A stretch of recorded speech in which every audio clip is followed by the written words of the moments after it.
बीड जिल्हा व लातूर जिल्हा बॉर्डरवर असलेल्या मांजरा नदीकाठी अंबाजोगाई तालुक्यातील अकोला येथे कैलासवासी क्रांतिकाबाई रावसाहेब आगळे यांच्या प्रथम वर्षश्राद्धानिमित्त कार्यक्रमानिमित्त महाराष्ट्रातील प्रसिद्ध महिला कीर्तनकार हबप नेहा महाराज भोसले साळेकर पुणे यांचे भव्य दिव्य कीर्तन सोहळा आयोजित करण्यात आला होता.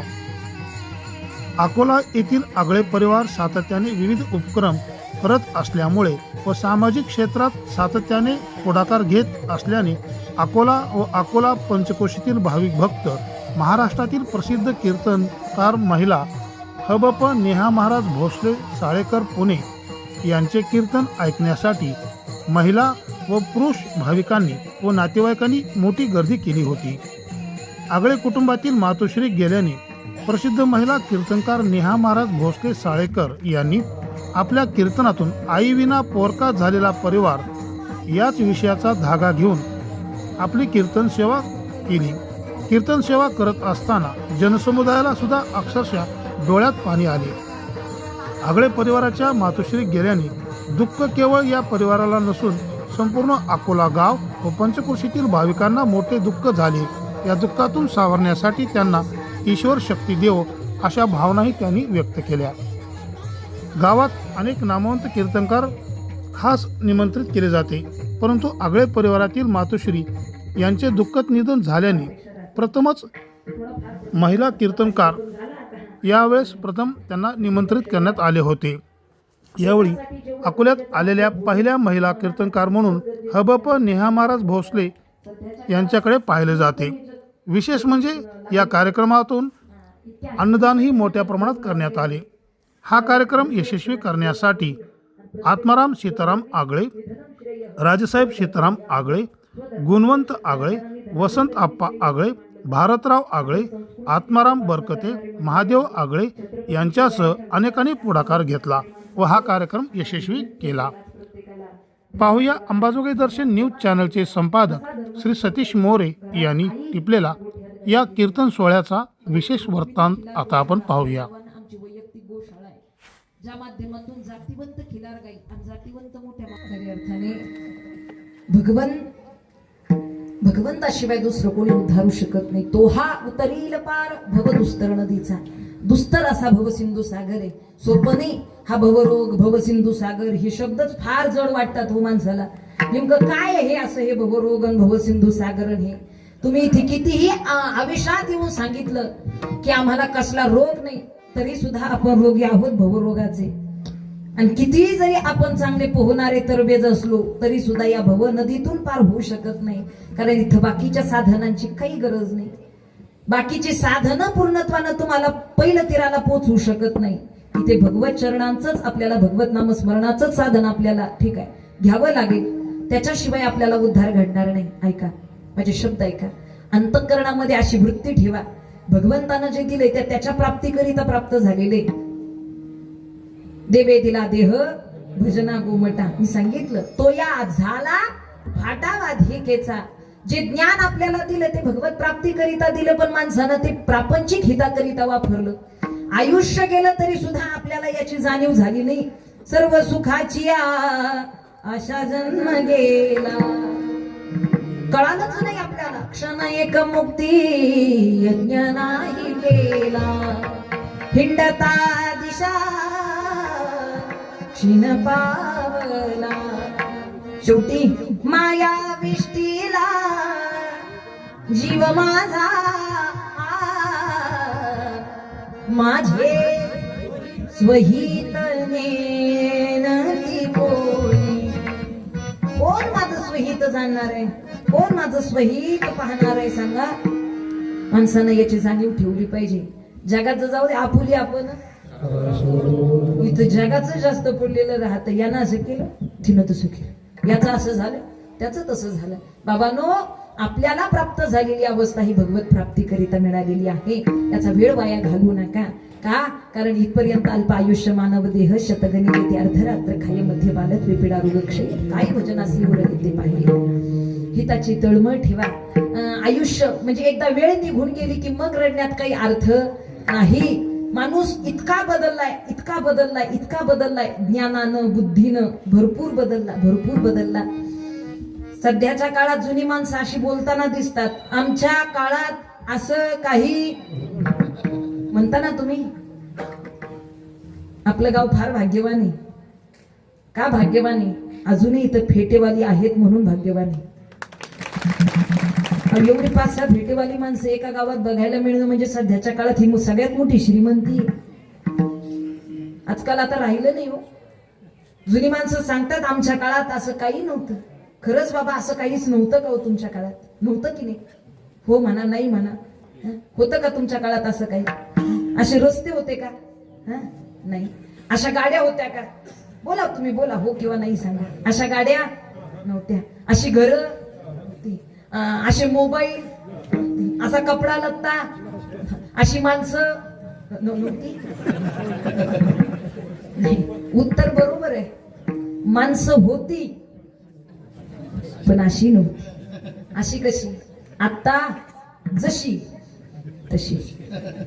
माणूस फार बदलला, परिवर्तन केलं माणसानं भगवंतानं दिलेल्या ज्ञानाने बुद्धीनं. कितना बदल गया इंसान, कितना बदल गया इंसान, कितना बदल गया इंसान, हो कितना बदल गया इंसान. सूरज ना बदला, चंदा ना बदला, ना तो ये बदला धरती आसमां. कितना बदल गया इंसान, कितना बदल गया इंसान. किती बदलला माणूस, फार बदलला, फार बदलला, फार बदलला. पण मला अजूनही असं वाटतं तो बदलच खऱ्या अर्थानं आपली अधोगती घडवतोय की काय. जुन्या माणसांमध्ये म्हणजे फार काही स्टँडर्ड लाईफ नव्हती त्यांची, साधं जीवन होतं. अहो कष्टाची भाकरी त्यांना गोड लागली म्हणून लुटायचं कुणाला जमलं नाही. जुन्या माणसांची खासियत.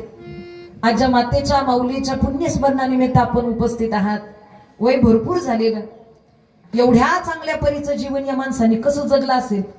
कष्टाची भाकरी त्यांना गोड लागली म्हणून लुटायचं कुणाला जमलं नाही. चेहरा आरशासारखा स्पष्ट होता म्हणून खोटा मुखवटा लावायचं कधी जमलं नाही. अहो जे मिळालं ते आनंदानं स्वीकारता आलं म्हणून कष्ट नाकारणं कधी जमलं नाही. सरळ आणि साधं राहायला आवडायचं म्हणून कधी भूल थापा मारणं त्यांना जमलं नाही.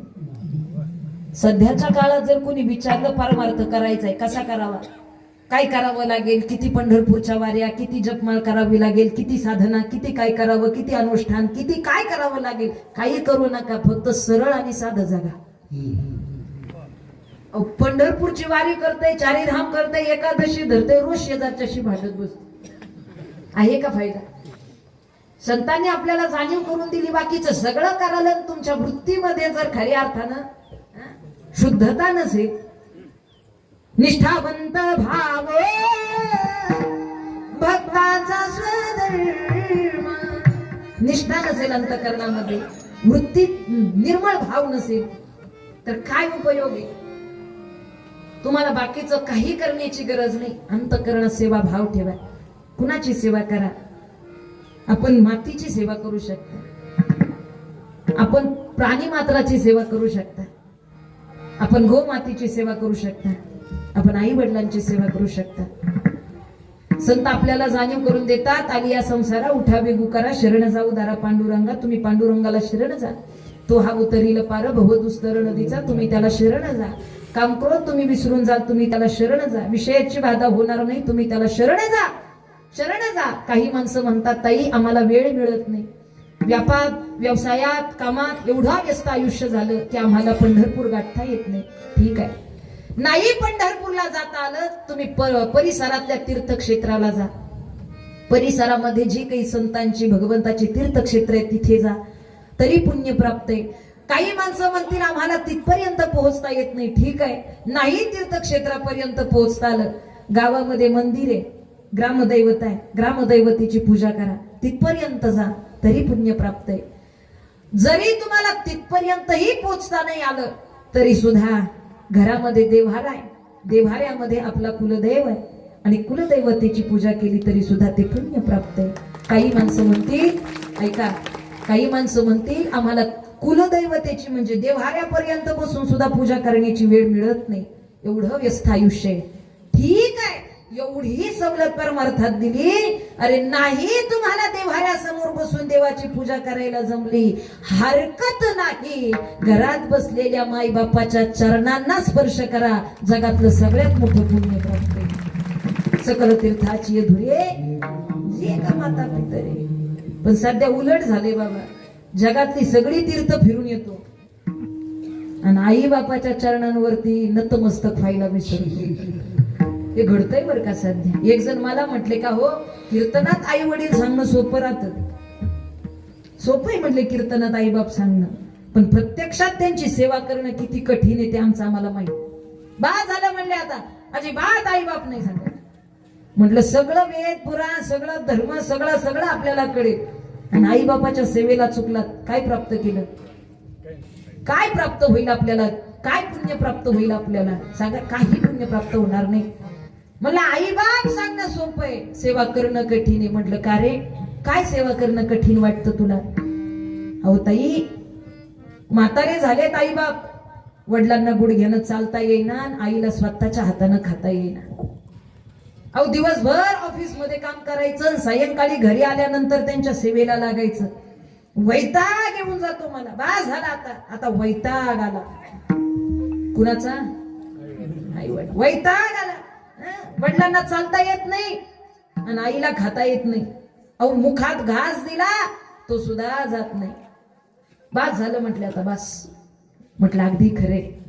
ए दादा, आज तुला आई बापांचा वैताग येतो, अगदी साहजिक आहे, पण एक गोष्ट ध्यानात ठेव, ज्या वयात तुला तुझ्या पायानं चालता येत नव्हतं तेव्हा कुणी तुला फिरवलं रे? जगानं, पाहुण्यानं, का नातेवाईकांनी? कोणी फिरवलं? अरे बाप करी जोडी लेकुराची ओढी.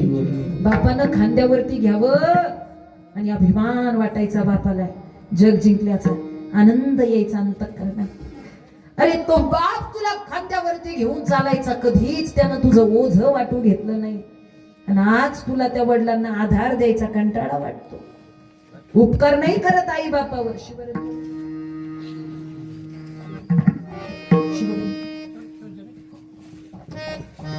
उपकार नाही करत आई बापावर. कर्तव्य तुझं. आईला खाता येत नाही म्हणतोस ना, अरे आठवण्याच्या वयात तुला तुझ्या हाताने खाता येत नव्हतं.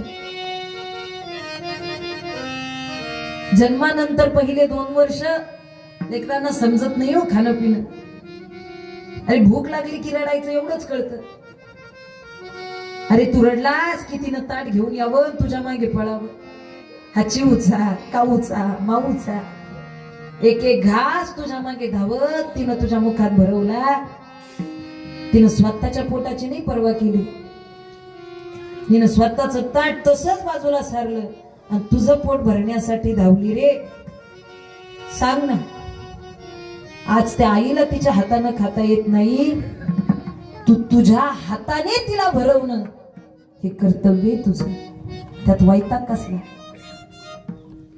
पोराचे डोळे भरून आले आणि पोरानं उत्तर दिलं, ताई अगदी बरोबर बोलताय तुम्ही, खरंय तुमचं, करेन मी आजपासून आई वडिलांची सेवा करेन मी. पण म्हटलं आता पण काय? म्हटलं कुठे सेवा करून तरी पुन्हा ते कष्ट करणार आहे. अहो एकाच जागी तर बसणार आहे, सेवा करून तरी फायदा काय? कुठे पैसे कमवणार आहेत? म्हणजे आज अशी ही मानसिकता समाजात निर्माण झालेली आहे की म्हाताऱ्या माणसानं गप्प बसायचं, कष्ट केल्याशिवाय बसायचं नाही. म्हातारे आईबाप निवांत बसू शकत नाही. काय त्या म्हाताऱ्यांना नुसतं खायचं असतं रे, काय 4 कामं केली तर फरक पडतो, अशी स्थिती आहे. म्हणलं कुठं पैसे कमवणार आहेत? म्हटलं आयुष्यभर कमवलेलं कमी पडलं का? आयुष्य जाळलं ना त्या बापानं आईनं, दुसऱ्यांच्या शेतात राब कष्ट केली. म्हटलं अगदी खरं आहे तुझं. ऐक, वाळलेलं झाड जरी फळ देत नसलं तरी मोडेपर्यंत सावली मात्र नक्की देत. म्हातारे आई बाप जरी कष्ट करू शकत नसले तरी मरेपर्यंत सुखाचा आशीर्वाद मात्र नक्की देतात, लक्षात ठेवा. आणि आजच्या घडीला काय महत्वाचं असेल तर आई बापाच्या पैशापेक्षा आई बापाचा आशीर्वाद महत्वाचा आहे, लक्षात ठेवा. आज आगळे परिवार समाजामध्ये विकसित परिवार आहे, चांगल्या विचारांचा आणि खऱ्या अर्थानं सुसंस्कृत परिवार आहे. कशामुळे?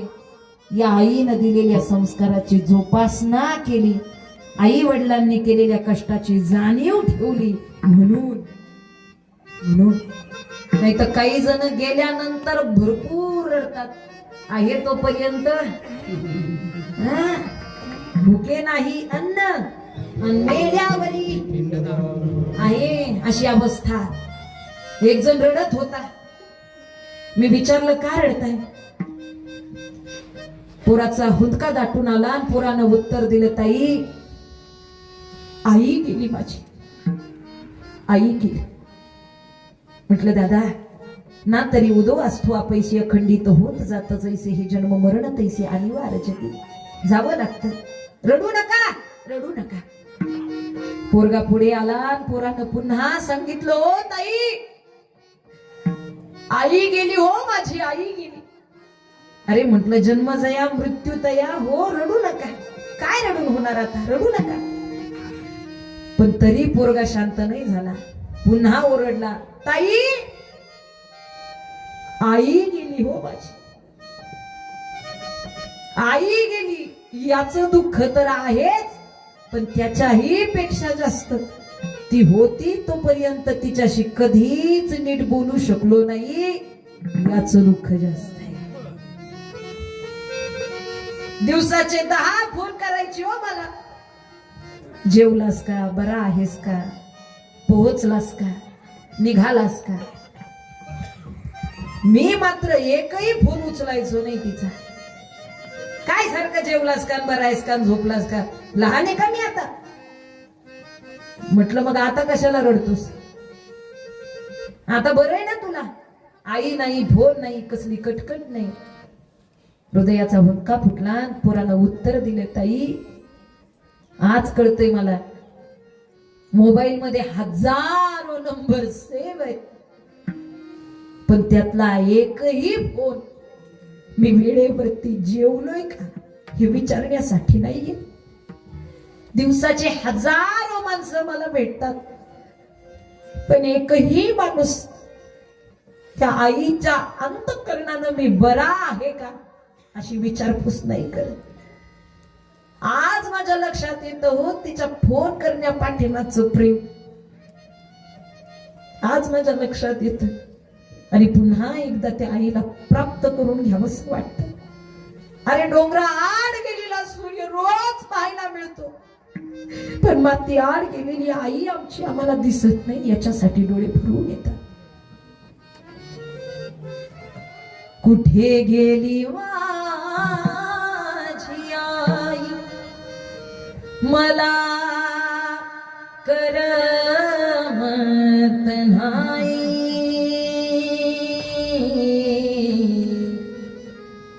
येना ग आई, मला झोप येत नाही. येना ग आई,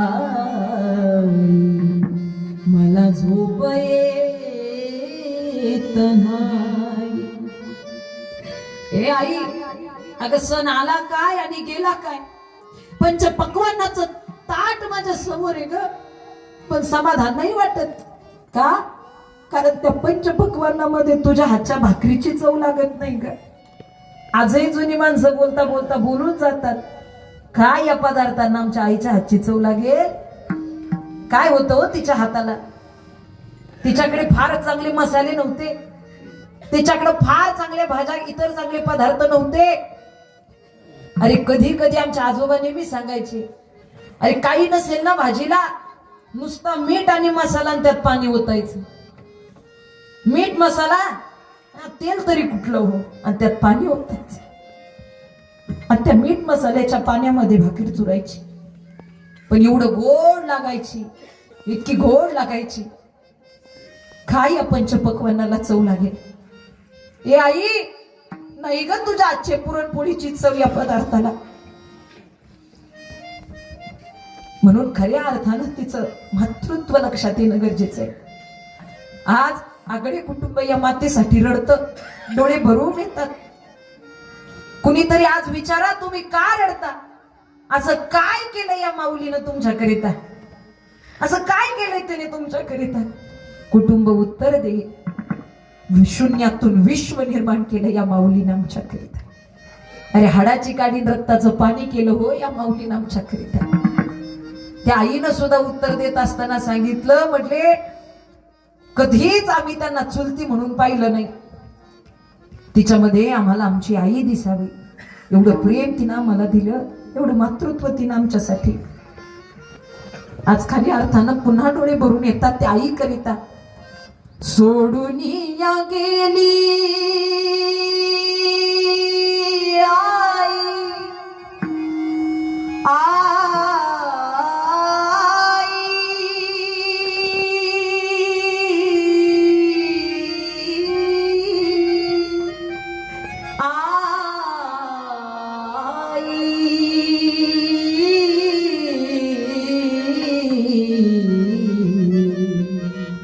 सोडून या गेली आई,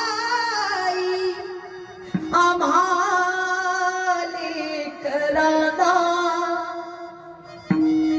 आई आई आई आता म्हणू मी कुणाला. आई तू आमच्यासाठी कष्ट केले फार, आई तू आमच्यासाठी कष्ट केले फार. सोडून या गेली आई सारा परिवार, सोडून या गेली आई आम्हाले कराना. सोडून या गेली आई आम्हाले कराना.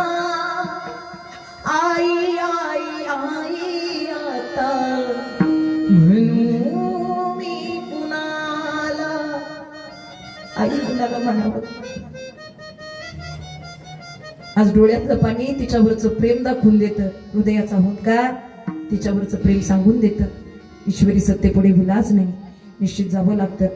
भगवंताच्या शरणागतीतून तो हा उतरील पार भवदुस्तर नदीचा.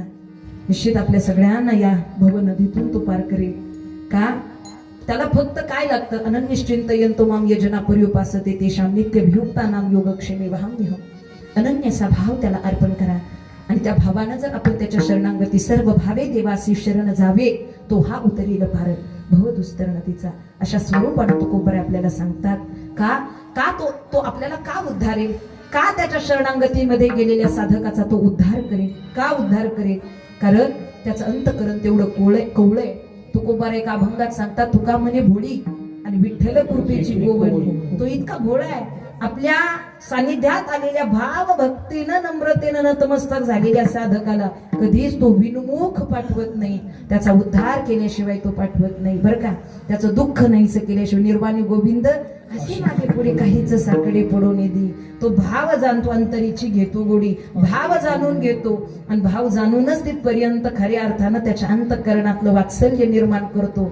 आणि या भक्त वात्सल्य अंतःकरणाचाच भाव त्याच्या परिणाम करतो, आणि म्हणून तो आपल्याला उद्धारतो. तो कसा आहे?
ताई, आपण पहिल्यांदाच अंबाजोगाई तालुक्यात ग्रामीण भागात अकोला येथे आलात.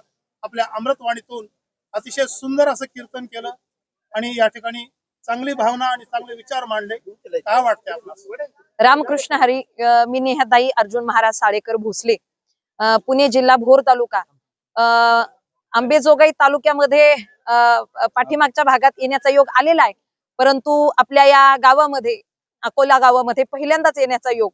आणि कैलासवासी कांतिकाबाई रावसाहेब आगळे कुटुंबाच्या वतीनं आत्माराम आगळे आणि राजेसाहेब आगळे यांनी या ठिकाणी या मातेच्या प्रथम पुण्यस्मरणाच्या निमित्तानं कीर्तनाचं आयोजन केलं. आणि आदरणीय गुरुजी दौलत महाराज यांचंही सातत्यानं सुंदर असं मार्गदर्शन सगळ्यांनाच प्राप्त झालं. आणि एवढी गायनाचार्यांची, वादनाचार्यांची सुंदर अशी साथ प्राप्त झाली आणि आनंद वाटला. ग्रामीण भाग जरी असला तरी परमार्थ इथं पूर्णपणे भरलेला आहे. प्रत्येकाच्या अंतःकरणामध्ये परमार्थ भरलेला आहे. त्यामुळे मनापासून धन्यवाद. आणि आगळे कुटुंबाच्या दुःखात ही सगळी मंडळी या प्रसंगी या स्वरूपानं सहभागी झालीत. त्यामुळे सर्वांचंच मनापासून या ठिकाणी माझ्याही वतीनं धन्यवाद. रामकृष्ण हरी. आज अकोला गावामध्ये 1 वर्षापूर्वी आमच्या चुलती कांतिकाबाई रावसाहेब आगळे यांचं दुःखद असं निधन झालं.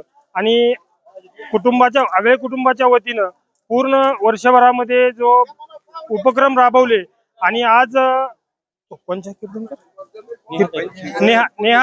नेहाताई भोसले यांचा कीर्तन रूपी कार्यक्रम आज वर्षश्राद्धाच्या निमित्तानं अकोला येथे आयोजित केला. आणि या कार्यक्रमासाठी पंचक्रोशीतील आणि सर्व आमंत्रित निमंत्रित मंडळी सर्व उपस्थित झाले. त्याबद्दल सर्वांचे मनापासून आम्ही आगळे परिवार धन्यवाद मानतो. आणि मोरे साहेबांचे सुद्धा इथं आले, त्याबद्दल त्यांचे आणि इथं सर्व कलाकार, गायनकार असतील, मूर्धनकार असतील आणि सर्वजण उपस्थित राहिले, त्याबद्दल सर्वांचे मनापासून धन्यवाद. आतापर्यंत अकोल्यामध्ये बहुतांशी अनेक नामवंत महाराज या ठिकाणी येऊन गेले, परंतु महिला तीर्थंकर पहिल्यांदाच आल्या. आणि हा सुद्धा एक विषय आहे की दरवर्षी इथं एक खूप मोठा आम्ही सप्ताह गेली 5 वर्षापासून आयोजित करतो.